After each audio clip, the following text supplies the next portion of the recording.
the early days, in my time with Lawlers then, as it was, I think, from the perspective of how we did things, was very traditional in some ways in terms of how you process tax returns and the like, and I guess the camaraderie around all of that sort of remained all the way through.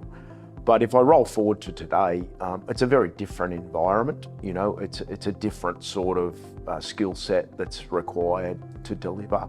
Obviously, the advent of technology has played a massive role in the changing nature of what accountants do. We went from doing compliance, then our clients grew and they needed audits. So we needed to get an audit team in. Interestingly, BRI followed that, so I'm not sure how that flows, but obviously there was a need and there wasn't a lot of services for that in Newcastle. Then we went on to wealth, so that's more a natural evolution for and superannuation. And then later on, as things evolve with technology and the like, what we've seen is a lot more investment in doing things more efficiently, faster, real-time information. So a lot of our services have gone there. And then probably the final piece is with the baby boomers, the amount of business succession that's going on. We see a lot of business sales. So we've had a corporate finance business that's gone from there. Going back to those days, if you walked in without a tie, you were kind of frowned upon.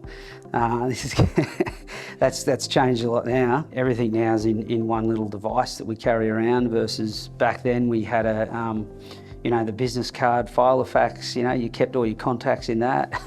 That's now in Outlook and your phone everywhere you go. When I started, we would print out folders and folders of reports every month end. That technology's changed and I've been a part of that, changing that technology, updating our practice management system twice now over the 20 years. I think there's a bunch of significant changes that happen in the accounting and finance sector. I think digitisation is a huge one, the power of greater and more timely access to data. That also increases our clients' expectations of us and our own expectations of ourselves, which I think is a fantastic thing and we should never lose. And I think regulation is always a big one. So a lot of what we do is driven by regulation from different statutory bodies and keeping pace with that and being the policy implementers for the policy makers is definitely something that we need to keep pace with.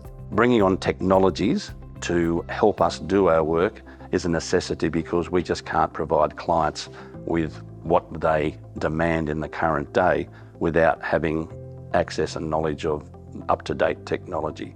And it's not about getting rid of people and replacing with technology. It's getting our people to use technology to be able to provide a better product. And you can see by our numbers growth that there hasn't been any loss of people in the process. But what we're able to do now is to provide up-to-date information to people, monthly, weekly, daily information as to how they're going.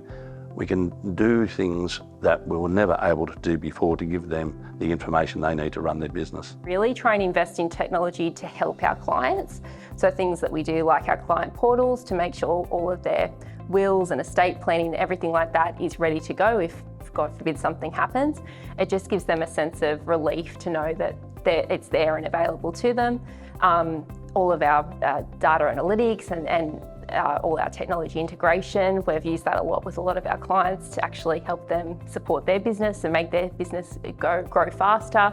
So yeah, it's a really strong aspect actually of what we do. What hasn't sort of changed is that we are here to serve clients, and we're really here to look after the client. So irrespective of technology and what might come in terms of changes in regulation and all those sort of things, I think at the heart of it is if we continue to just recognise that our clients are just people at the end of the day and give them the time to listen and ask questions, then we'll continue to really grow as we've done over the last almost 50 years.